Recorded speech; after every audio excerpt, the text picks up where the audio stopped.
సమయం. ఈ భూమి మొత్తంలో ఉన్న సంపద మొత్తం ఉపయోగించినా సరే కూడా అప్పటికీ సమయంలో ఒక్క క్షణాన్ని కూడా మనం తిరిగి పొందలేం. అది అంత అమూల్యమైనది. అలాంటి సమయాన్ని మీరు ఊరికే వ్యర్థం చేస్తూ ఉంటారు. దానిని ఉపయోగించుకోరు. మీ కలలను సాకారం చేసుకోరు. ఇక సమయం వెళ్ళిపోయిన తర్వాత నా దగ్గర సమయం లేదు అని అంటూ ఉంటారు. అది సరైంది కాదు. ఈ సమయాన్ని సరిగ్గా ఉపయోగించుకోండి. ఉత్తమ కార్యాలు చేయండి. మీరు ఏమేం చేయాలనుకుంటున్నారో ఆ పనులన్నింటినీ చేయండి. మీ కలలు అన్నింటినీ సాకారం చేసుకోండి. ఈ సమయాన్ని వ్యర్థం చేయకండి.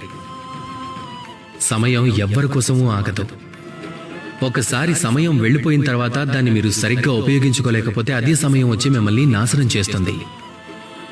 కాబట్టి ఈ సమయాన్ని మీరు గౌరవించండి. అలాగే నాతో పాటు ప్రేమగా చెప్పండి, రాధా కృష్ణ.